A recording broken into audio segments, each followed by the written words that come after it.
وهلو في قصة جديدة. سمحوا لي غبرت عليكم شوية، ماشي لخاطري. نتمنى هاد القصة تعجبكم، ونتمنى التعليقات يكونوا كتار ولي جيم، حيت مهمين لينا بزاف، والناس اللي ما دايرش ابوني ديرها. وعلاش لا ما تبارطاجيش الفيديو ولا القناة مع صحابك ولا عائلتك، باش السفينة ديالنا تبقى ديما غادية للقدام. دير الكيت، سير شي بلاصة مزيانة ترونكيل مع راسك، ويلا بينا.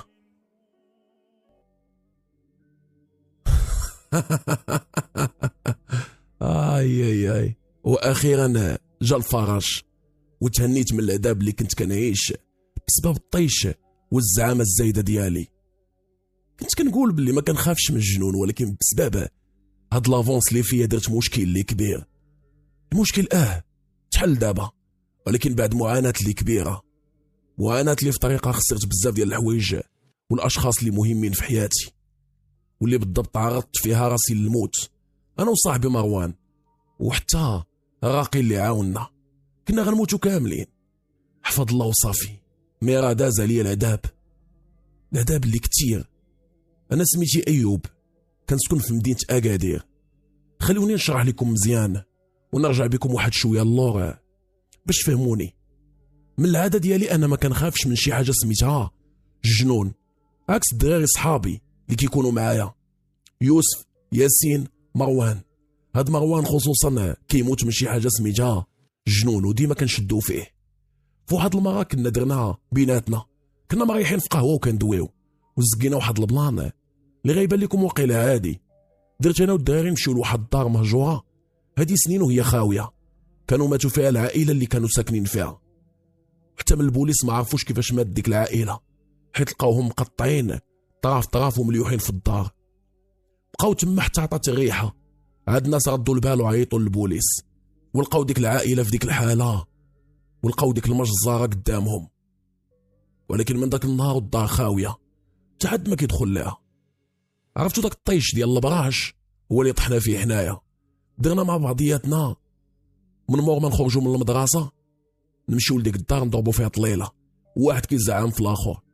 في الاول طبعا ما بغاوش، ولكن كنت انا هو داك السنطيحه فيهم. قلت لهم غنمشيو بنهار، الليل بلاش، وما تخافوش النهار ما كيوقع فيه والو، ما غطرى حتى شي حاجه. بزز باش الدراري وافقوا. كنا في ديك الوقيته داخلين لافاك، وخرجنا كانت تقريبا شي 12 ونص ديال النهار، وقيت الحرنا. مشينا لديك الجهه كاملين والدراري مترددين، وواحد راجع من مور الاخر. البلاصه فين كاينه ديك الدار كان ديما خاويه، حتى الديور اللي تما خاويين، على حسب ما كيقولوا الناس انه دوك الجيران رحلوا من ديورهم، حيت يوميا كيسمعوا الغوات جاي من ديك الدار المهجوره. ولكن هذا الشيء انا ما متيقوش. كيقولوا بلي كانوا الدراري تما كيتخلعوا، الناس كاملين بدلوا القنت، خلاو ديورهم خاوين، ولا كاين اللي باع قول بالشاري، حتى الشاري وحلات فيه ديك الدار، كلشي خوا داك القنت. ولكن انا راه بصح ما متيقش. قصدنا ديك الدار هي من الداخل طبعا غتكون مظلمه واحد شويه، حيت داير بها الشجر كتير وكبير. مع دفعنا داك الباب ديال الحديد ديال الجرده ديالها، تلاقينا مع واحد الكلب كحل جالس كيشوف فينا، وكان كيبان داك الكلب كبير شويه بحال شي كلب شارف، ولكن الحجم ديالو راه ما بيش.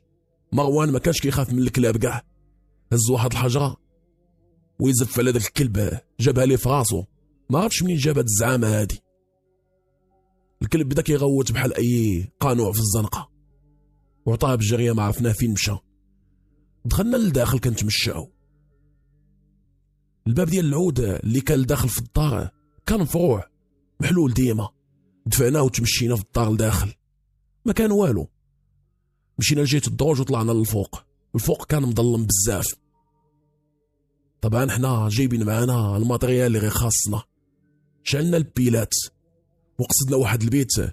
كي دفعنا الباب ديالو لقينا قدامنا في الحيوطه ديالو مرسومين شي رسمات، وكاينه واحد الريحه اللي خانزه تما. انا اللي كنت سابق الدراري لقدام حسيت بشي حاجه قاصتني في ظهري. تلفت لعند الدراري قلت لهم حبسوا هاد التبرهيج هذا. قالوا لي حبس انت من التبرهيج ديالك.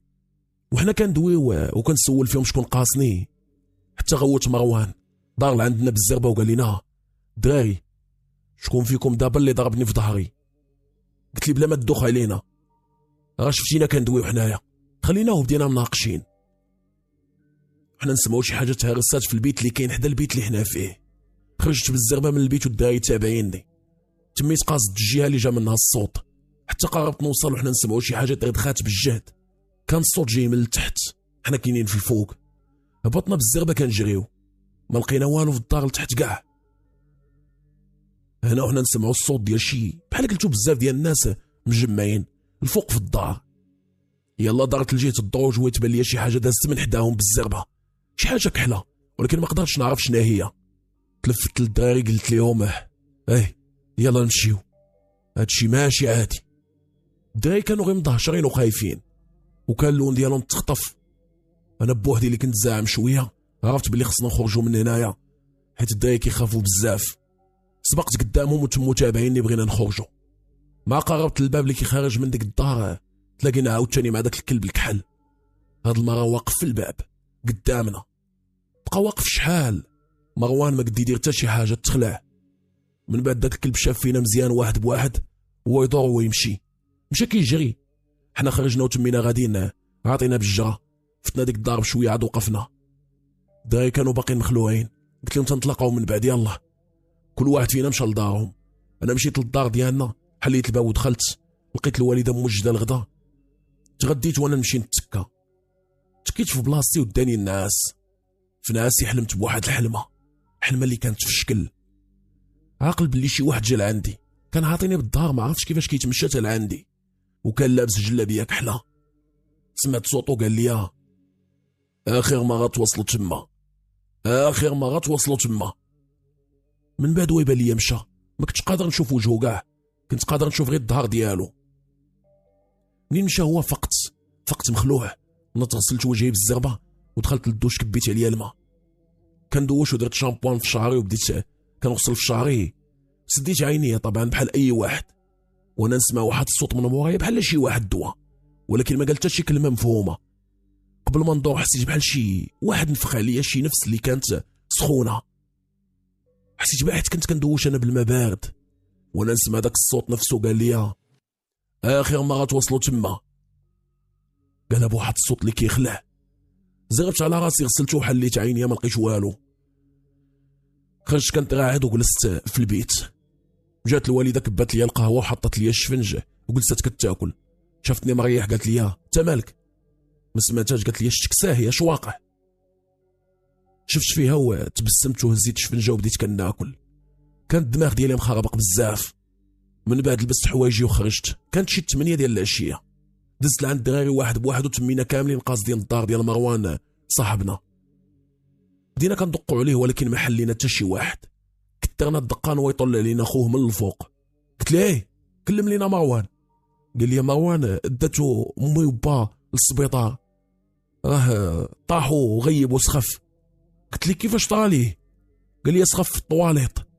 واش نهبط عندكم؟ قلت لي لا بلاش. تلفت للدراري لقيتهم مصدومين والخلعه باينه على وجههم. قلت لهم واش طرات معاكم شي حاجه اليوم؟ بلا ما نشرح لهم كلهم حركوا ريوسهم سولت ياسين، عاود لي نفس البلان اللي طرا معايا حتى انا، وحتى من يوسف نفس البلان. تحركنا بثلاثه بينا في البلاصه عند مروان للسبيطار. بعد ما سولنا خوه علاش من السبيطار خداوه، سولنا عليه تما وعطيناهم الكنيه ونعتوا لينا فين كاين. مشينا قصدنا الغرفه ديالو، دخلنا لقينا والديه تما، ومروان كان في واحد الحاله اللي خايبه. تخلعنا كاملين منين شفناه. كان حل عيني كيشوف قدامه ولكن ما كيتحركش، وعيني حمراء وما كيرمش كاع. كندويو معاه وهو بحال ما كيسمعناش. بعض المرات كيدور يشوف فينا وهو مخنزر وكيرجع للوضعيه الاولى ديالو. سولنا موش قال لها الطبيب وقالت لينا باقي ما عرفش مالو، وهي تسولنا قالت لينا اش وقع ليه، راه منين جا من عندكم وهو هكا، وملي دخل الدوش طاح وغيب. بدينا كاملين كنفلتو من السؤال، كنقول لها والو، راه ما وقع والو. باه بحال الا شم شي حاجه تما، وجارني انا حيت انا كنت كندوي مع باه بزاف، وحيت انا اللي كنت قديم مع مروان في الصحبه. بعدني باه منهم وقال لي قول لي اش طاري؟ هادشي راه ماشي عادي، حتى من صحابكم كنشوف في وجاههم الخلعه. قلت لها جا عمي. مشيت انا وياه لواحد البليصه في السبيطار وجلسنا، شفت فيه مزيان وقال لي وطلقنا دوي. قلت ليه شوف، منين خرجنا من المدرسه مشينا دخلنا لواحد الدار اللي مهجوره، كانوا كيقولوا بلي مسكونه، واتضح فعلا انها مسكونه. والغريب هو انه ما طرا لينا والو في ديك الدار. كنا دخلنا وكنا طراو لينا شي بلانات منين رجعنا لديورنا، ولكن ما وصلناش لهاد الحاله هادي. قال لي باه شنو طرا معاكم؟ عاودت ليه كل شيء على ديك الحلمه اللي شفنا، بلي شي واحد وقف علينا وقال لنا اخر ما غتوصلوا تما. وقلت ليه فاش دخلت دوشت شنو طرا ليا. ملي كنت ساد عينيا فاش كنت كنغسل شعري بشامبوان، وقلت ليه بلي داك الصوت اللي سمعت كان غليظ شويه وكيخلع، وهنا ويضرب لي الطن في راسي. وانا نقول يا عمي بلاتي مروان مني كنا داخلين وقف علينا واحد الكلب كحل. مروان ما كيخافش من الكلاب، هز واحد الحجره وضربوا لراسو حتى هرب. قال لي دابا فهمت. واش داكم لتما؟ شو وصلكم لهاد الشيء؟ قلت لي عمي راك عارف الطيش وصافي، راه ما كنا بغينا غير نضحكوا. قال لي دابا نشوف شي حل. قلت لي شوف عمي، حتى حنا غنشوفوا شي حل، غير يكون هاني مروان راه صاحبنا وما نخليوش. قال لي هاد الصحبه كتجيب غير المشاكل. نط جبت الدراري بالزربه حيت با كان كيبان معصب، وخرجنا من تما. قلت لهم على البلان ديال الكلب اللي ضرب مروان، داكشي علاش ما وقعش ليه بحالنا بالضبط، وقع ليه اكثر منا. قالوا لي بلي مروان غير تخلع واقيله. قلت لهم لا، راه يمكن داك الكلب كان شي جن مسيف، حيت على حسب ما كنعرف الجن كيقدر يتسيف على شكل مشا كحله ولا كلب كحل ولا حتى معزه كحله.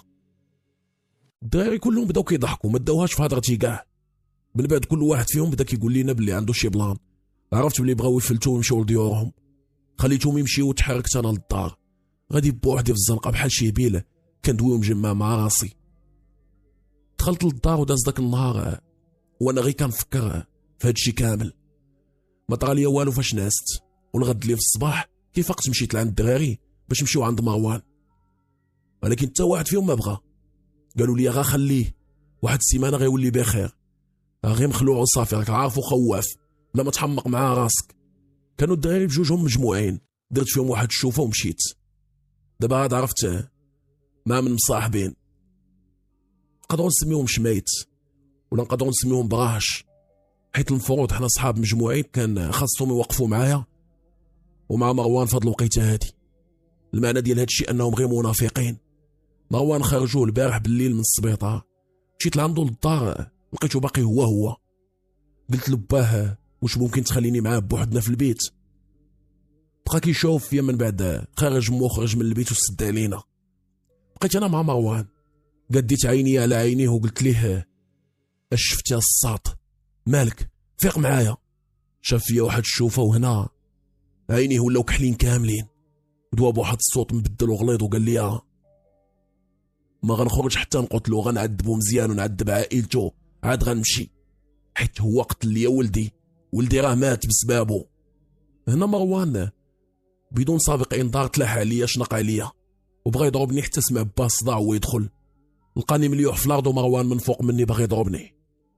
جا باه غير بزز هو يتكالما مروان عاوتاني، رجعنا لبلاصتو. خرجت انا من تما مزروب، ما عرفتش ما ندير كاع. مشيت للفيسبوك هو الاول، واحد الباج سميتها عشاق الجن، مشيت لواحد التصويره فيها لي جيم بزاف وكومونطيت، عاودت على البلان اللي وقع لينا كامل، كتبته في تعليق واحد وبقيت مريح. دازت شي ساعه تقريبا ويجاوبني واحد الولد في الكومونتير نيت، ولكن صدمني داكشي اللي قال لي بلي مروان مسكون، وقال لي غالبا داك الجن اللي ساكنو غيكون كبير وقاصح بزاف وبغى ينتقم. هنا دويت مع خونا في البريفي، عرفت منه انه داك الكلب كان هو الحارس ديال شي سحر اسود في ديك الدار، ومروان ضرب الكلب بحجره، وغالبا الحارس اللي كان في ديك الوقيته كان صغير وضعيف شويه، داكشي علاش مات. وداك اللي جاي ينتقم هو باه، وقال لي بلي كاينين جوج ديال الحلول باش تخرج من صاحبك. الحل الاول ما يخرج من صاحبك حتى يموت صاحبك، والحل الثاني ما يخرج من صاحبك حتى يموت داك الجن. واحد فيهم اللي غيموت في الاخر. قلت ليه واش كاين شي حل اخر؟ قال لي هذا جهدي عليك، ما عارفش حتى انا. قلت ليه شكرا بزاف.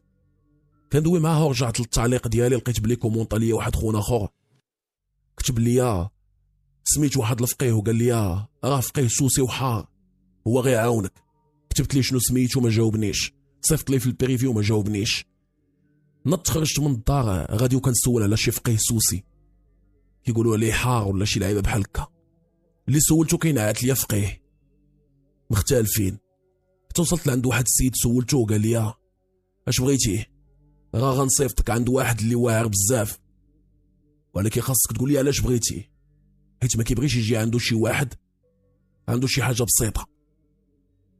عاودت لي حتى هو داكشي كامل اللي واقع لينا، وقال لي والسيد اللي دويت لك عليه انا كاين في طنجه، هو كان سحار من قبل ومشعوذ، ولكن تاب الله ولا دابا راقي ومتدين بزاف، وانا متاكد انه غيعاونك بزاف. ها النمره ديالو عندي، قيد. جبت التليفون وعطاني نمرتو وقال لي الا بغيتي تمشي غندير فيك واحد الخير، انا غدا غادي لتما نديك معايا ما عنديش مشكل. بلا ما نفكر قلت ليه نمشي معاك. قال لي وليدي غدا مع 10 ديال الصباح تكون هنا نيت، هاد المحل راه ديالي، جي لهنايا.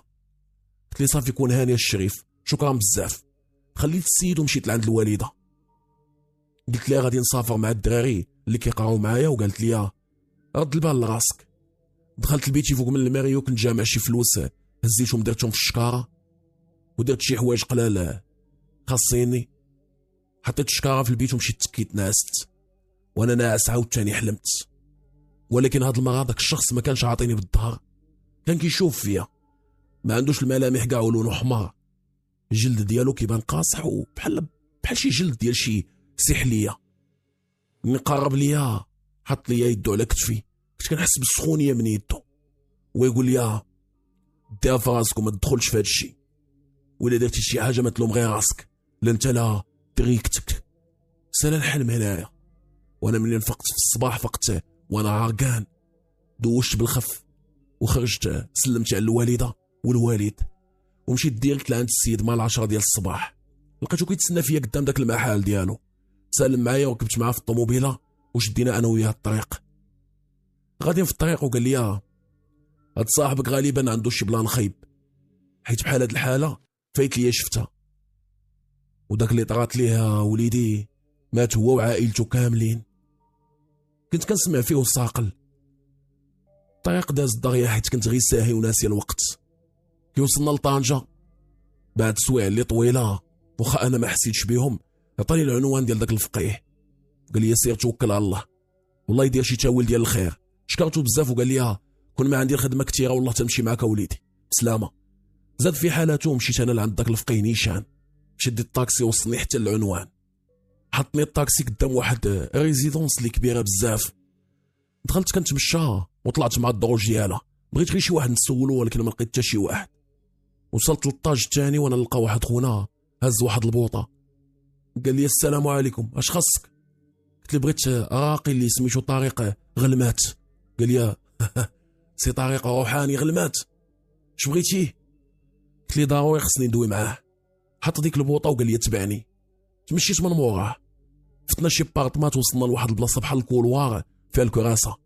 قال لي جلس هنا وتسناني. جلست تما وشفت داك خونا دخل لواحد البارطما، جلست تما ومشى داك خونا وخلاني. بقيت كنشوف في الكولوار اللي مشى منه.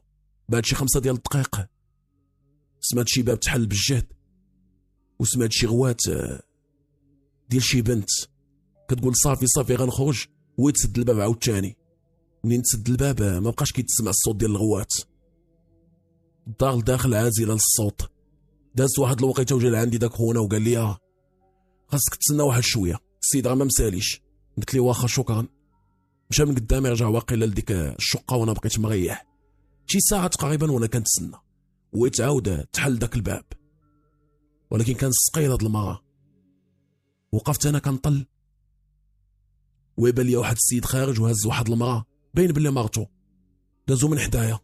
ويبان لي داك خونا اللي سولت اللي كان هز البوطه خرج هو من ديك الشقه وقال لي اجي تفضل. تمشيت ودخلت معاه، تباتو حتى لواحد البيرو، دق وقال لي ادخل. تفات الباب ودخلت. كان بصح واحد البيرو شلا ماتريال محطوط تما، وداك الفقيه كان جالس قدامي، ما كانش باين فيه باللي فقيه، كان كيبان كلاس بزاف، ماشي من دوك الفقهاء التقليديين اللي كان عارفو. ويقول لي مرحبا، شنو هو المشكل اللي عندك؟ جلست وقلت ليه صيفطني عندك السي عزيز اللي كنيتو العمراني. قال لي مرحبا مرحبا، راسونا ليا وقال لي داكشي اللي كاين، ولكن انا باغي نسمع من عندك شنو طرا بالتفاصيل. عاود ليا. بديت كنعاود ليه كل شيء، ما خليت حتى شي حاجه ما عاودتهاش ليه. سكت واحد 30 ثانيه وقال لي صاحبك عنده هادشي صعيب بزاف، ولكن يكون خير. انا وليدي غادي نعطيك واحد السنيس لا بقى ديرها في عنقك ديما، ما تحيدهاش، حيت على حساب داكشي اللي عاودتي ليا حتى انت هددوك في المنام، فحتى انت دابا ممكن يأديوك حيت جيتي لعندي. غتبقى دير ديك السلسله، ومن هنا واحد اليومين انا غنجي لتما نشوف صاحبك ونقضيو الغلط. قلت لي شكرا بزاف الشريف، شنو هو الثمن؟ قال لي الثمن ما كنقولوش في الاول، حيت كل خدمه وكيفاش دايره، حتى نساليو وما يكون غير الخير. قلت لي واخا شكرا بزاف، انا غنبقى هنا في طنجه حتى تبغي تمشي، وهالنمره ديالي صوني ليا نمشي وانا وياك. خدا من عندي النمره وخرجت من تما، كنقلب على شي موطيل رخيص، داني واحد مول الطاكسي لواحد قاضي الغرض والثمن ديالو مزيان. جلست فيه دوزت فيه يومين غير بوحدي، كنخرج ناكل وكنعاود نرجع وانا داير ديك السلسله في عنقي. في هاد اليومين ما شفت حتى شي حاجه، اليومين كانت دايزه ثقيله بزاف، حتى النهار اللي صونا ليا فيه الفقيه. قال لي ونتلاقاو فين جيتي لعندي. قلت لي صافي انا غنجي دابا. جمعت حوايجي ومشيت تلاقيتو. كانت الطوموبيله ديالو واحد رونج روفر اللي كبيره وباين باللي غاليه. قال لي اطلع. ركبت حداه وشدينا الطريق. هاد المره ديتها في الطريق، حسيت بها طويله بزاف. مني وصلنا ديتو ديريكت لعندنا للدار، دخلتو بالاخبار الدار كاع، رحبوا بيه وحطت الوالده اتاي ومشات للكوزينه، تبعتها وقالت لي انت شكون هاد السيد هذا؟ قلت لها هاد السيد هذا كان استاذ قراني والله يعمر دار، وكنت صاحب ولده، جا لهنا يقضي واحد الغرض، غير جلس عندنا الشيامات. قالت لي شوف خصك دوي مع باك هو الاول ما غيبغيش. قلت لها امي واش عارفه اللي كاين واللي طاري مع مروان؟ قالت لي اييه راه غير البارح عاوتاني داو للسبيطار ويلا جاو، مو مسكينه ما كتنعش، الاخبار ديالو راه ضايعه في الدرب كامل.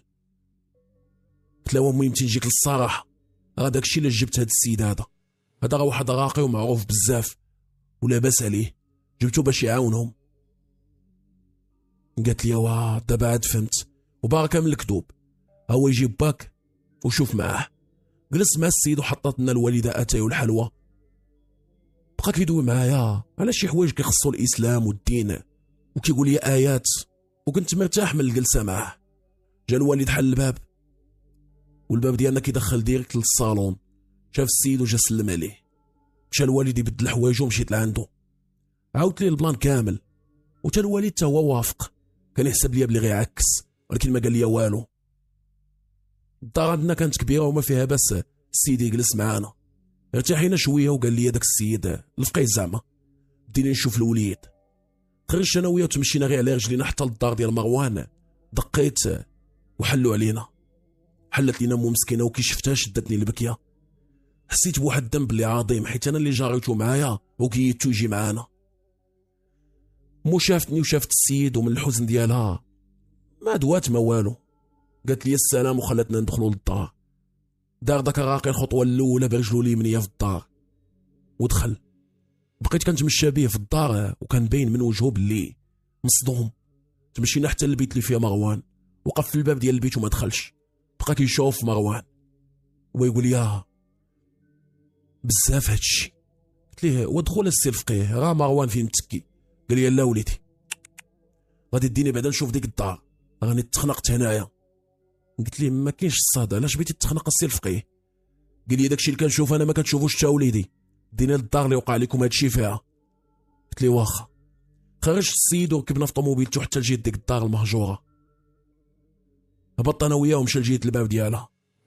قبل ما يدخل قال لا اله الا الله، ولا حول ولا قوه الا بالله. يلا دخل رجلو اليمنيه وعاود يخرجها بالزربه. شاف فيا وقال لي وليدي غير خصني وقت طويل وغير خصك تعاوني حتى انت، وفي المعاونه ديالك ليا انا ما مسؤولش عليك. كاينه واحد الخطوره كبيره عليك حتى انت، الا بغيت يا وليدي تعاون صاحبك وتوافق. انا قلت لك اللي كاين، قلت لي شوف انا معاك ماشي مشكل، مروان راه بحال خويا، انا موجود وقت ما بغيتيني. قال لي شوف خاصني نبقى انا وياك ومروان بوحدنا في شي بيت. هادشي اللي في صاحبك مروان كبير بزاف. هذاك الحارس اللي تضرب راه كان حارس على السحر الاسود اللي مصايب بالدم ديال المغدور وبزاف ديال المكونات، وتقتلت عائله كامله على قدها في طريق هاد الشيء، وباقي داك السحر محروس، والدار الداخل فيها واحد القبيله كبيره ديال الجن. ولقيت اللي الحارس بعد شويه خلى ولده من موراه، وصاحبك قتل الابن ديال الحارس. شوف باش ما نكذبش عليك، عندنا جوج ديال الحلول، جوج فقط. يا اما نلقاو السحر فين مدفون في الدار، وهادشي فيه خطوره كبيره علينا كاملين، والحل الثاني غير خصنا نديرو شي طقوس ونحضروا بعض الجن باش نقدروا نمشيو انا وياك للعالم ديالهم، وبالضبط نشوفوا القبيله ديال الحارس وندويو مع الملك ديالهم، والملك ديالهم يعطي امر لذاك الحارس باش يبعد من صاحبك. وهذا الشيء راه صعيب بزاف، وحتى الا بغى الحارس يرفض ففي عالم الجن القوانين مختلفه. خاص الملك منين يرفض الحارس يتسلط هو على الحارس وينوض بيناتهم بحال شي تحدي. الملك يتقاتل مع داك اللي ساكن صاحبك باش يقدر يحرر صاحبك. هادشي كامل ومحال واش تصدق فيه حاجه وحده، ويقدر بخطوه من العالم ديال الجن نكونوا في خطر اللي كبير. حلول بجوجهم فيهم الريسك. قلت لي شوف واش ما كاينش شي حل اخر، واش ما معاكش شي جن انت؟ نهاد وقال لي شوف انا غنكون معاك صريح. الوقيته اللي دخلنا للدار ديال صاحبك مروان خصك تفهم باللي شفت عدد كبير من الجن، نفر من الجن جالس في الدار ديال مروان بحال ساكنين فيها. داكشي علاش حسيت بالضغط وسط من الدار. اما فاش حطيت خطوتي الاولى في الدار المهجوره فراه كانوا عايشين تما قبيله ديال الجن. راه في امكاني ان نسلط احد الجن اللي خدموا معايا ولا اللي باقيين خدامين معايا على الحارس، ويقدر يقتل كاع الحارس، ولكن راه القبيله ديال الحارس كامله وحتى الملك ديالو غادي ينتقموا منا كاملين، وتحت الامره ديالي بعض القبائل اللي صغيره. والقبيله اللي قدامنا راه قبيله اللي كبيره ومعروفه ومعمره، وكلهم العمر ديالهم كبير. نقدروا نخرجوا صاحبك من المشكل، ولكن نعرضوا رؤوسنا وعائلتنا كاملين في المشكل. داكشي علاش خاص الموافقه ديال الملك. كاين واحد الحل واحد اخر، واخا انا ما كنفضلش كاع نوصلوا ليه. قلت لي شنو هو؟ حسن لينا. قال لي خاص واحد في العائله ديال صاحبك مروان يضحي براسو، يموت باش مروان يتفك. وهادشي غتحسبوه القبيله ديال الجن ديال الحارس تعادل معاكم. كما مات واحد منهم يموت واحد من العائله ديال المسبب في الموت ديال الحارس الصغير. هذا هو الحل اللي كاين، ما كنت كاع باغي نقولوا لك. شديت فراسي وقلت ليه شنو غنديروا حنا دابا؟ قال لي نشوفوا الحل اللي فيه شويه ديال اللوجيك. خاصنا اولا شي دار تكون خاويه بعيده كاع على الناس من الاحسن. غادي يكون معنا اللي غيحرص على السلامه ديال الدار اللي حنا فيها. انا غندير شي طقوس وغنحضر شي حوايج بلا ما تسيق لهم حتى الخبار. غنشوف شي طريقه باش نحرر صاحبك، وخصنا ضروري نمشيو للدار المهجوره ندير فيها حتى شي طقوس باش نجبد داك السحر المدفون تما. هادشي كامل فيه ريسك، ولكن من الاحسن. قلت لي شوف الدار على حسابي ماشي مشكل، غير وصلني حدا الدار وانا معاك. داني حدا دارنا وهبط دخلت لعند الوالد، طلبت من عنده شي فلوس. في الاول ما بغاش وبقى كيسول فيا علاش. قلت لي هادشي كامل غير باش مروان يولي بخير. كان عارف الوالد باللي مروان عزيز عليا بزاف، ما رداش ليا فوجي وعطاني شي فلوس فعلا. صونيت على واحد الدري سميتو مراد، دير بحال شي سمسار، فيما تخصك شي حاجه يحضرها ليك. المهم هو تخلص، بغيتي بارطما، بغيتي دار، بغيتي طوموبيله تكريها، اي حاجه كندير بحال هكا سمسار صغيور. قلت ليه بلي بغيت شي فيرما وقال لي يعطيني واحد 5 ديال الدقائق. قلت ليه تكون خارجه على المدينه شويه. قال لي شحال بغيتها ديال الوقت. قلت ليه سيمانه بحال هكاك. قال لي كون هاني. قطع لابيل وفعلا نص ساعه عيط ليا. قال لي بلي دواليه مع مول الفيرما. قلت ليه واجي لعندي دابا. جا لعندي ولقاني انا وراقي نيت. ركبنا في الطوموبيله وتحركنا حتى لقدام ديك الفيرما. شفتها كيفاش دايره، كانت كبيره وبعيده فعلا على المدينه. خلصت مول الفيرما دورت مع مراد ويركب مراد مع مول الفيرما وعطاني السوارت ومشى هو وياه. رجعت انا وراقي ديريكت للدار ديال مروان. دخلنا للدار وهاد المره كي دخل راقي سمع الغوات ديال مروان بالجهد. بقى كيتمشى راقي بشويه وكيشوف على اليمين وعلى اليسار بحال كيشوف شي وحدين. وبداو الفيزان ديال الدار كيطيحوا واحد بواحد والضو كيطفى ويشعل. مو كانت كترعد حتى انا كنت مخلوع، ولكن راقي ما كانش خايف كاع. قال لنا ما تخافوا ما والو، ما غتوصلكم حتى شي حاجه. وقف قدام واحد الصالون بدا كيقول شي كلام بشويه وتقلب داك الفراش ديال الصالون كامل. تهزت التلفازه الفوق وتخبطات مع الارض. قلت لي شو واقع؟ قال لي باغي تشوف شنو واقع؟ قلت لي حط يدو على فمو بقى كيقول فيها شي هضره ويحط لي على عينيا، سد لي عينيا بجوج. من بعد شي دقيقه تقريبا حيد يدو على عينيا. الصالون ديال الدار ديال مروان كان عامر بزاف ديال المخلوقات، كل واحد والشكل ديالو. كانوا فيهم شي وحدين قصار ونايض لهم الزغاب في ظهرهم طويل بزاف، وعندهم بحال ديك الديل ديال المش، وراسهم مدور وكيهبط لهم من فمهم بحال الدفال. وكانوا صغار بزاف وكينقزوا مع الحيط وكيتضاربوا مع وحدين اخرين. الاخرين اللي كانوا وجههم طويل بزاف بحال شي وجه ديال شي بقره، والقرون عندهم نايضين صغيورين، والجسد ديالهم كله مزغب بحال شي معزه، ولكن واقفين على جوج ديال الرجلين ولابسين لتحت بحال شي تواب مغطين بهم لتحت، وهازين شي حوايج بحال الرماح وكيتقاتلوا مع دوك القصار. كانت نايضه روينه. شفت هاد الشيء وحسيت باللي بغيت نتقيا وشدتني الدوخه. من بعد ما بقيت كنشوف والو. شفت فراقي وقال لي كنظن شفتي شنو شايف انايا. هادوك غير الاتباع ديالي مع البعض من القبيله اللي كاينه في الدار ديال مروان. هاد القتال هذا ما غيموت فيه حتى شي واحد فيهم، يكون بحال قلتي قتال على البلاصه. هادوك ولاو هما عمار المكان، ومنين جاو الاتباع ديالي تقاتلوا، ولا ربحوهم غيجلسوا هما في المكان هاد المده حتى يجي اللي غيربحهم حتى هما. ما عندك مناش تخاف. انا وجهي كان صفر مبلوكي في بلاصتي. خلى داكشي كامل راقي وتمشى وانا لاصق فيه. شديت ليه في الفيستا اللي لابس، وليت بحال شي دري صغير موضر وسط من شي غابه كلها مظلمه. وصل البيت ديال مروان، ومروان بدا كيجهد في الغوات ديالو تسيف كاع، ولكن كيوقف كيجري وكيوصل حدا راقي وكيعاود يجلس. ما كيقدر يدير لا راقي والو، غير كيغوت وكيسب شي لغه ما فهمتهاش. سولت راقي وقال لي العبريه هادي لغه اليهود، جنون يهود. قلت ليه بسم الله الرحمن الرحيم. مشى لجهه مروان ويحط يدو عليه ويتكالما. مروان ولا بحال شي دري صغير بحال فيه الناس. بقى راقي حط عليه يدو نوضو. موت مروان كانت كتشوف هادشي كامل، ومنين شاف طراقي دار هاد اللعيبه هادي ما قداش تدوي. شفت فيها وقلت لها غادي نديوه معانا وغنردوه بخير، كوني هانيه. خرجناه من الدار ديالهم، وصلنا للطوموبيله وراقي ما حيدش يدو على مروان. قال لي حل الكوفر وجيب واحد القنانب. مشيت الكوفر حليته وجبتهم. قال لي ربطو، راه ما خاصنيش نحيد يدي عليه ولا غيولي بحال شي طور هايج. بديت كنهبط في مروان وهو زاكي مع حد الفقي قايسو وهو مريح وزاكي.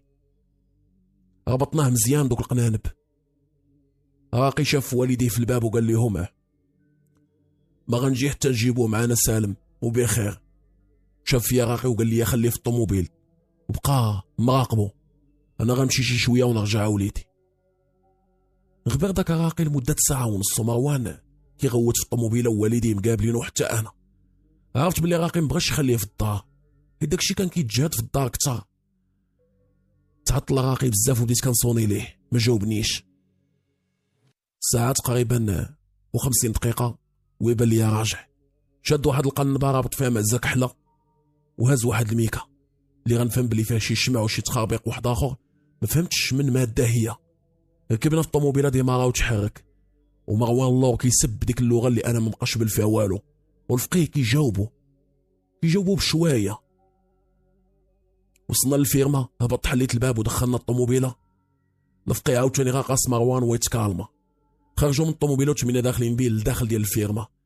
وصلنا لواحد البيت خاوي شويه، رسم الفقي واحد الدائره قدامه كبيره بواحد الماده اللون ديالها بحال قهوي. دور الشمع بديك الماده وشعل شمعه بشمعه. قال لي سير جيب ديك المازه، ربطها هنا في البيت. مشيت جبتها وربطتها. مروان مربوط وكيغوت. جا الفقيه مروان لوسط من ديك الدائره وجلس هو وياه. شاف فيا وقال لي اي حاجه طرات ما تهربش، واخا ما عرفت شنو تشوف ولا شنو يطرا، وياك تدخل لهاد الدائره هادي اللي حنا فيها. قلت لي صافي. بدا كيدوي داك الفقيه ومعنق مروان، ومروان ساقل كيقول شي كلمات اللي في شكل ما فهمت انا والو. واحد شويه عرفتو ديك الصوت ديال الدبانه ما كاينش، ولا واحد السقيل اللي غريب، علما انه ديك الفيرما كان فيها الصوت ديال الدجاج، الصوت ديال البرد، شلا اصوات تما ولا السقيل. وداك البيت اللي حنا فيه بدا غادي وكيسخن كيسخن كيسخن بزاف. واحد شويه بدات العافيه كتشعل في الحيوطه وكتطفى. العافيه كانت خضراء ماشي بحال العافيه اللي كان عارفو. راقي في ديك اللحظه غوت بالجهد، ومروان اللي كان قدامه قطع دوك القنانب بالجهد وشنق على راقي.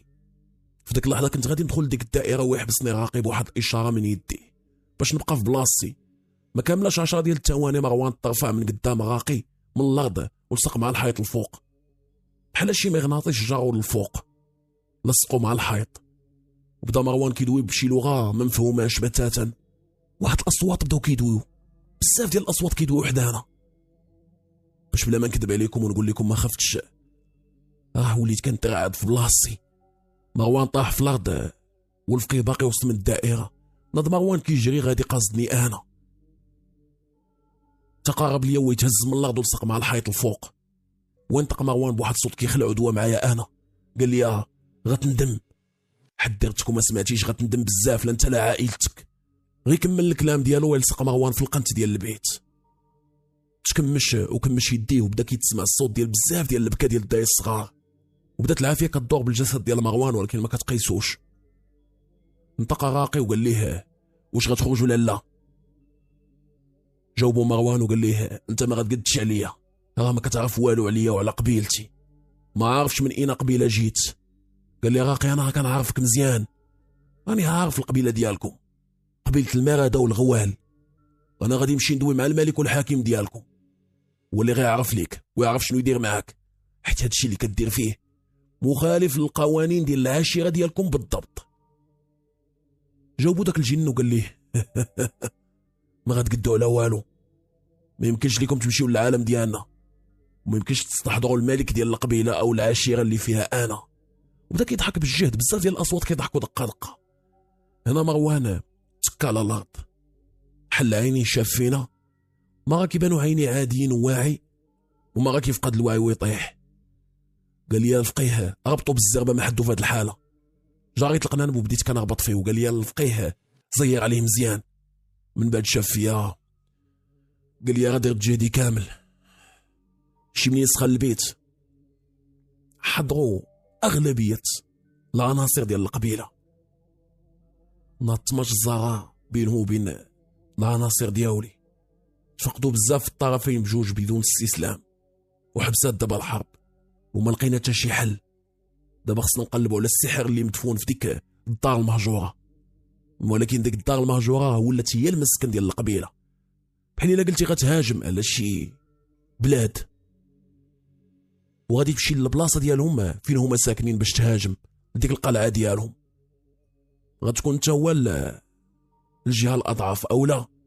قلت لي قال لي بغيتك تزير معايا راسك وما تخافش، قبل ما نمشيو نجبدوا داك السحر المدفون في ديك الدار المهجوره خصنا ناخذوا الموافقه ديال الملك ديالهم، وهو اللي غادي يدلنا على البلاصه ديريكت اللي فيها السحر، حيت السحر الاسود صعيب نقدروا نقلبوا عليه ولا نلقاوه، خصوصا وسط قبيله ديال الجن ممكن نموتوا فيها وبالزغبه. والجواد اللي معايا ما غيدخلوش معايا في هاد المعركه اللي هما عارفين بلي غيتهزموا فيها. هما باغيين يحميوني ويديروا داكشي اللي كنقول، ولكن ملي غيشوفوني غادي للتهلكه براسي انا ممكن يمنعوني. هادشي كامل راه خطر علينا، ولكن الا بغيتي الحل دابا غتصوني ولدي على باك وبات الولد يجيو لعندنا دابا عطيهم النعت، انا غنتسناهم. صونيت على الوالد وبات مروان، قلت لهم يجيو لعندنا ضروري. بات مروان هز الطوموبيله وهز الوالد وجاو لعندنا فعلا للبلاصه اللي حنا فيها. تسنيناهم حتى وصلوا، حليت لهم ودخلوا لعندنا. لقاو مروان في نفس الحاله متكي والفقيه جالس. قال لهم الفقيه ولا غاقي الشوفه، انا ما جايش نلعب هنايا ولا طامع في شي حاجه. الديري مروان غادي يموت فيها، حتى عائلته غتبعو، وكاع العائلات اللي عندهم علاقه ولو صغيره بهذا الشيء يقدروا يتآداو. اللي بغيت نقول لكم هو حنا بثلاثه بينا غادي نغيبوا واحد المده، واي حاجه طرات ما تحاولوش تفيقونا ولا ديونا للسبيطار، خاصكم توافقوا حيت انا ما جايش نتفلى هنايا. الوالد ما كانش باغي، قال لك نديو مروان للسبيطار، ولكن بات مروان وافق بالزغبه. شفت انا في الوالد وقلت ليه السيد ما كيتفلى شابه، هذا هو الحل الوحيد. شاف فيا وقال لي واخا الله يعينكم. وقف راقي وقال لي ناس على ظهرك في الارض. جات تكا حدايا وقال لي عاود من مورايا هادشي اللي غنقول. بسم الله الذي لا يضر اسمه في شيء الا في الارض لا في السماء، سماه ما طنان فقد شبينا. احرق ايها الملك كل من عصى امرك بيوم عمياخ وبحياته لا، يا من تسمعون في ارض القبيله بحق سيدكم وملككم فلتأتوا لأخذنا إليه، وإن لم تحضرونا أحرقكم المولى بحق وسيط مشموه ساطيل ما هو قليل. أريقا أريقا فديقا فديقا أتوني أتوني، احضروا أينما تكونوا فإنكم محاطون بملككم سمسائل الهوال. فلتأتوا يا جنود المارد، فلتأتوا يا جنود المارد، فكون يا حليق فكون يا حليق بحق سمسائيل. فلتأتوني، فلتأتوا يا جنود المارد لتكونوا البوابة إلى عالمكم. العجلة العجلة، الساعة الساعة، احضروا بحق ملككم. بقيت كنعاود من موراه حتى سالة ويقول لي سد عينيك دابا وياك تحلهم. سديت عينيا، دازت تقريبا شي دقيقة هكاك، بديت كنحس بالبرد بزاف، بحال بارد بزاف، وانا نسمع الصوت ديال الفقيه قال لي حل عينيك. حليت عينيا لقيت راسي في بلاصه واحده اخرى، ما بقى لي غير نهبل. شي اشكال شفتهم في ديك اللحظه ما كيتقبلهمش العقل. تما فهمت بلي حنا في العالم ديالهم. كنا واقفين انا والفقيه، كان جاي واحد فيهم كان طويل بزاف، وجهه طويل بزاف بحال ديال العود تقريبا، ودنيه بحال الودنين ديال العود، عينيه كانوا كبار وحمرين، الجسد ديالو كله عامر بالزغب، هاز جوج ديال السيوفه ولابس الحوايج.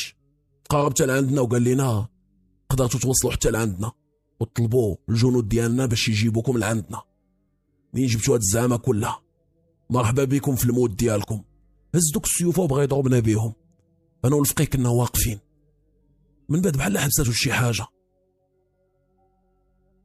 وكان كيشوف من مورانا ومخلوع.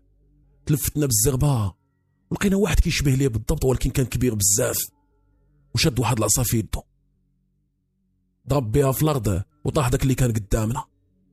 من الشكل ديالو واللبس ديالو واحد الريش كان على ظهره، والهيبه اللي كانت عنده كان كيخلع بزاف. ما قدرتش نطول فيه تشوفه، فهمت انه هذا هو الملك ديالهم.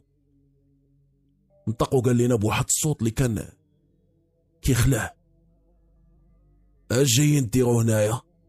قال لي الفقيه امن علينا ونقولوا لك. قال لنا عليكم الامان. قال لي الفقيه هذا اللي كان باغي يتهجم علينا دابا راه ساكن في واحد الولد باقي صغير كيعذب فيه حتى في عائلته وباغي يقتلهم كاملين. شاف داك الملك ديالهم في هذاك اللي كان هاز السيوفه. في هاد الوقيته استغليت الوقت باش نتلفت في البلاصه اللي حنا فيها، بلاصه ما كانش فيها الشجر كاع، البرد فيها بزاف، الديور دايرين فيها بحال شي قبات دايرين بحال دوك اللي كيتبناو في الثلج، وبزاف ديال المخلوقات تما حدا دوك الديور لابسين حوايج وعايشين تما. كان هذا هو العالم ديال الجن، كلهم الشكل ديالهم كيخلع وكيختلف. كاين اللي كيشبه العود في الشكل ديالو، ولكن بحال قلتي تخيل شي عود واقف وكله نايض فيه الشعر وهاز جوج السيوفه وعنده واحد الديل اللي طويل بزاف. وكاين منهم اللي كان قريب من الشكل ديالنا شويه، ولكن كانوا صباعو طوال وحتى رجليه طوال. ودايرين بحال الفراقش، وكاين منهم وحدين اللي كانوا صغار في الحجم دايرين بحال الشكل ديال الحلوف، ولكن عندهم القرون طوال وعندهم ايدين ماشي بحال الفراقش، وحدين كانوا كيشبهوا القروده. الوقيته اللي استغليت نشوف هذا الشيء جمدت في بلاصتي، عرفت بلي حنا وسط منهم. داك الملك انطق وقال هذاك واش هادشي اللي قالوا هادو كاين بصح؟ جاوبوا داك اللي كان باغي يقتلنا، قال ليه داك الولد هو اللي قتل لي ولدي. قال لي الملك وعلاش هادشي ما في خباريش؟ قال لي داك المارد كنت بغيت ننتقم بوحدي. ما كملش الجمله بدا كيغوت وكيتلوى في بلاصتو. شاف فينا داك الملك وقال لنا غتكونوا فهمتوا بلي حنا قبيله ديال الجن من اليهود. شنو بغيتوا مني انا؟ قال لي الفقيه بغينا الحل باش يتعالج الولد. الحل عندك. جاوب الفقيه وقال ليه انت عارف هذا الشيء مزيان، وعارف بلي هذا الشيء ما كيتخداش في ابوه، وعارف بلي القبيله ديال اللي مات خاصهم التعويض، وعارف بلي تخطيتي حدودك من وصلتي حتى لعندنا وطلبتي من الجنود انهم يجيبوك ويحلوا لك البوابه. غنتغاضى على هذا الشيء كامل. 30 معزه في الكحل توصل كل نهار ديال الجمعه للدار اللي ساكنه فيها القبيله، الدار المهجوره. كل معزه في نهار ديال الجمعه حتى تكملوا 30. ولا الاتفاق اللي بيناتنا غادي يتلغى من مور الصوره الكبيره اللي كاينه في الدار المهجوره. شوفوا تما نصارفوا دابا. ها كيدو قدامو وحسينا بالدوخه بجوجنا، طحنا في الارض، حسيت بحال طحت في شي بيسين اللي غارق. حتى حلينا عينينا عاوتاني في الفيرما. الوالد جا كيجري لعندنا، شاف فينا قال لي الفقيه شحال حنا ناعسين. قال لي الوالد يومين وانتوما مغيبين، راه الماء كنا كنشربوه ليكم. وقفت ضلوعي كلهم ضاريني، مشيت كنجري لقرعه الماء، بديت كنشرب بالزربه وكان فيا الجوع بزاف. بدينا كناكلو انا والفقيه ولونا مخطوف. جلسنا ارتاحينا شويه وقال لي الفقيه عرفتي دابا علاش جبت المعزه؟ كنت عارف بلي داكشي ما غيكونش في ابوه. المعزه الاولى جبتها غدا راه الجمعه، اول نهار خاص تعطاهم فيه المعزه. نوض باني خرجت مع الفقيه وخليناهم مدهوشين. تحركنا في الطوموبيل ديريكت للدار المهجوره، دخلنا ليها وحتى شي حاجه ما اداتنا. بدينا كنتمشاو، طلع الفقيه للفوق وبقيت نتابعو حتى وقف قدام واحد الصوره اللي كبيره. شاف فيها الفقيه مزيان وقال لي هي هادي. قلت لي وتوكل على الله زيد. قال لي لا ماشي دابا. قلت لي علاش؟ قال لي بوحدنا صعيب، غادي نتصل بشي ناس وغنجيبو مروان معانا وشي معدات ونرجعو. قلت لي واخا. صونا فعلا هو لشي ناس، بعد ساعه حضروا لعندو، شرح لهم كل شيء، كلهم لابسين فاقي. مشينا هزينا مروان وهو مربوط، هو كان فايق عكسنا وكان كياكل كيتكالما على حسب ما عرفت من الوالده كل ساعتين في النهار تقريبا. قصدنا الدار المهجوره، هازين دوك رجال مروان ومحدنا كنقاربوا لديك الصوره كيزيد في الغوات. سدينا ليه فمو وغطى ليه الفقيه وجهو ورسم شي رسمات في الارض. وجوج ديال الرجال اللي كانوا معاه بداو كيقولوا شي هضره.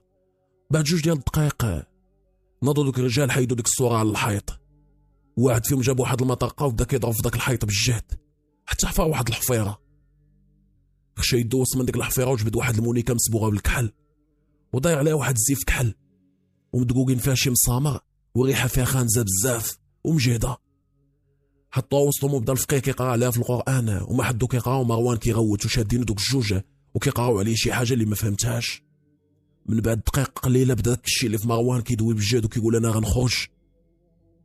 قال لي راقي غادي توعد باش ما تقربش ليه ولا العائله ديالو ولا لاي واحد من هاد النطاق دابا ديالنا، الا الا خرقنا حنايا الشرط اللي شرط الملك ديالك. وكون اكيد الا ما درتيش بهذا الشيء وحنا كنا محترمين الشرط غنعيشك لعمرك ما عشتيه وغنقصدك انت ديريكت، وديك الساعه غادي يكون الملك في صفي وغادي نحرقك. انا علمتك، راك عرفتيني دابا عليا جقاد. بدا داك اللي في مروان كيقول صافي صافي موافق، غيديروا بالشرط ديال الملك. من بعد الشراجم ديال ديك البلاصه اللي كنا فيها كاملين تيردخوا بالجهد. قرب الفقيه اللودن ديال مروان وبدا يأذن ليه فيها الاذان. مروان كيتلوى وكيتعوج حتى تحط في الارض مغيب. دار ليه الفقيه رقيه الكامله كان كيدير فيها والدار كلها كتحرك. الفقيه شاف دوك الناس اللي معاه وقال لهم توكلوا على الله سيادي الله يعاونكم. خرجت انا وياه مروان من الدار، ديك الدار المهجوره، ودينا للدار ديالهم. والديه فرحوا به بزاف، قال لهم الفقيه واحد شويه وغيفيق. بقى جالس الفقيه وكيقرا في القران، كيتلو القران تما. داز ساعتين تقريبا ومروان ما فاقش كاع. من بعد بدا واحد شويه ديال الدم خارج لمروان من فمو. الفقيه كي شاف داك الشيء تعصب بزاف وقال لي داك الجن ما وفاش بالكلام ديالو وبغى يقتل مروان. سد داك البيت بالزغبه، خرج والديه من هنا. خرجت والدين مروان وسدينا البيت علينا، وبدا الفقيه كيدوي بالجهد بواحد اللغه اللي ما قشبلت منها والو. وقال لي عمرني كنت كنتوقع غنرجع لداك الشيء اللي كنت كندير شحال هادي، ولكن دابا انا مضطر اني نستعمل هاد الشيء كامل. جيب لي شي شمع دابا. مشيت نجيب الشمع والفقيه جبد من نجيب واحد الميكا فيها شي عشوب. دخلت لعنده وقال لي جيب المجمر. جبت المجمر وقال لي سد عليا الباب، ولكن خرج نتايا. سناوني كاملين برا وياكم تدخلوا لهنايا واخا ما عرفت شنو يطرا. خرجنا وسد عليه الفقيه هو ومروان تما. بدينا كنسمعوا الغوات، واحد الهضره بواحد اللغه ما مفهوماش، لغه بحال العربيه ولكن مقلوبه. بدا الصوت ديال مروان كيعلى وكيغوت، ولكن ما كانش الصوت ديالو الاصلي، كان صوت اللي غليط وراقي كيغوت. وكنسمعو كيقول لي راه حدرتك وانت ما سمعتيش. حد اللقطه بدا الغوات ديال راقي حتى هو. منين سمعت داك الغوات تخلعت شويه، حليت الباب بالزربه ودخلت عند الراقي. خفت لي يكون مروان داير لي شي حاجه، لقيتو فعلا قاجو. تلاحيت على مروان دفعتو على الفقيه. البيت كان طيب بزاف وسخون. طحنا انا ومروان في الارض وشنق عليا. كنت كنحس بروحي غتخرج ليا ديك الساعه. راقي وقف وبدا كيدوي عاوتاني وكيغوت. بديت كنترخى شويه بشويه وكنقول صافي هذه هي الموت. كان مروان صحيح بزاف، ولا بالاحرى داكشي اللي وصل منه كان صحيح. فواحد اللقطه مروان بدا كيترخى ويديه بداو كيطلقوا مني. حيد يدي عليا وتلاح بالجهد، جيت الحيط تخبط معاه وطاح في الارض. قال لي يا راقي شد لي في يديه مزيان. ديت لمروان في يديه، واقي حط لي يدو على عينيا 5 ثواني وحيدها.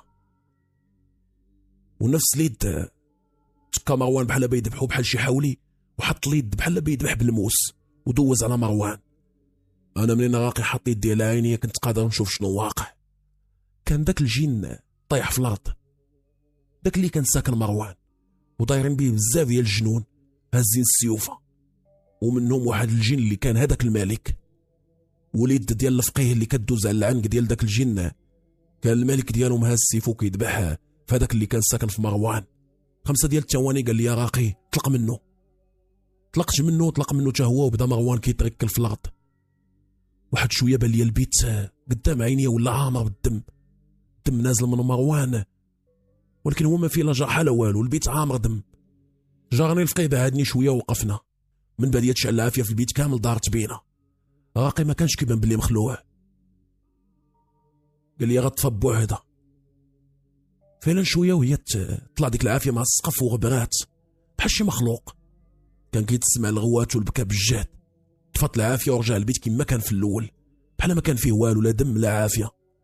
مشى راقي وكيبان عيان، هز مروان حطو فوق من الناموسيه اللي في البيت الاخر. سولت راقي شنو درتي؟ قال لي بحال هاد النوع كيخصو تعامل اخر من غير القران ورقيه، كيخصو الموت وتحرق بطريقه اللي سيئه. انا استعملت اسلوب محرم وقديم بزاف على وداد الولداده. قدرت نحضر الملك ديالهم اللي دوينا معاه، والملك منين عرف باللي هاد الجن اللي تابع للقبيله ديالو خاق الشرط اللي عطانا الملك، عاوننا في الذبيح ديالو. ودابا غتحرق عمرو غادي يرجع. وداز بيني وبين الملك واحد العهد، واعتذر حيت عطانا الشرط والاتباع ديالو اللي ما داروش فيه. مبقاش طالب ديك 30 معزه كاع. تبان يا وليدي، تمشيت انا وراقي حتى لحدا مروان، بقى معاه كيقرا عليه القران، وكان راقي كيبكي ومخشع وكيطلب الله المغفره. عرفت بلي راه دار شي حاجه اللي خايبه. تحل عيني مروان بالشويه وقال لنا اش واقع؟ قال لي راقي على سلامتك. وقف راقي وتم غادي. قال لي انا ساليت خدمتي، تباتو قلت ليه الثمن، قال لي انا ما باغي ثمن، بغيت ربي يغفر ليا. حتى تبت ورجعت درت حاجه اللي محرمه. كنتمنى ربي يغفر ليا حيت عاونت هاد الوليد هذا. انا ما دايرش هادشي بالفلوس، الحمد لله راني بخيري. جبت مروان تيجبد في الفلوس وبغى يديرهم للفقيه في يدو، ولكن داك الراقي حلف ما ياخذهم. تسالم معايا وقال لي لا خصك شي حاجه، عيط ليا وخرج من الدار كيف طوموبيلته وزاد. بقيت كنشوف داك الفقيه وهو غادي، كنقول شوف سبحان الله، دار هادشي كامل على ود انسان ما بينه وبينه والو. هزيت راسي للسما وطلبت من ربي المغفره للفقيه الا دار شي حاجه خايبه فنيتو كانت زوينه. دخلت عند مروان جلست معاه، كان مهلوك كيشربوه في الماء وكيوكلوه. شاف فيا قال لي فين هما الدراري؟ قلت لي هذوك ماشي رجال صحايبي. منين ما غطيت طلبت منهم باش يعاونوني ويمشيو معايا باش نعاونوك، ولكن ما تسوقوش ولحد الان ما تسولوا لا فيا لا فيك. قال لي انت راك خويا ماشي صاحبي، هادشي اللي درتي معايا ما يقدر يدير معايا حتى شي واحد بحالو. قلت لي حتى انت اسمح لي، حيت هادشي طرا بسبابي، كل ما جاريتكش مشيتي معانا لديك الدار ما كان غيطرى لك والو. قال لي ماشي مشكل، تعلمنا درس انا وياك. انا ما خصنيش نضرب شي كلب، وماشي ضروري يكون كحل كاع، ما خصني نتعدى على حتى شي واحد ولا حتى شي مخلوق، وانت خصك تحيد ديك الزعامه الخاويه. رجعت لدارنا ورجع مروان بخير وحياتنا رجعت كيف ما كانت. ديك المأزة ذبحناها وصدقنا على الناس اللي ما عندهمش، اللي كيكونوا حدا الجامع. كنت كنطلب منهم دعوه وحده، ولا داك الفقيه اللي جا دار هادشي كامل على ود مروان. بدينا الصلانه ومروان وما بقيناش كنفوتو الجامع كاع، ما كنتعطلوش حتى في الصلاه. شدينا في الدين ديال بصح. مروان رجع لصحته ولينا بخير وتناسينا الموضوع، ودازوا ليام بزاف. بقيت غير انا وياه اللي معاشرين، ما بقينا كندخلو حتى شي واحد في العشره ديالنا. وقررت اني نجلس دابا ونعاود لكم هادشي كامل. نتمنى تكونوا خديتوا عبره من الحكايه ديالي. قصتي سالات، سلام اصدقائي. القصه سالات، قصه رعب ولكن زوينه بزاف صراحه. ما عرفتش علاش كنلقى راحتي في التعود ديال هاد النوع ديال القصص ديال الرعب. ولو كانوا ناجحين بزاف كنت نكثرهم ونبقى نديرهم ديما، ولكن للاسف الوقت ما بغاتش داكشي اللي انت كترتاح فيه. الوقت بغات شنو بغى الجمهور، حيت الجمهور هو الجزء الاكبر من القناه. اصدقائي احبكم في الله، دمتم سالمين، ليله سعيده.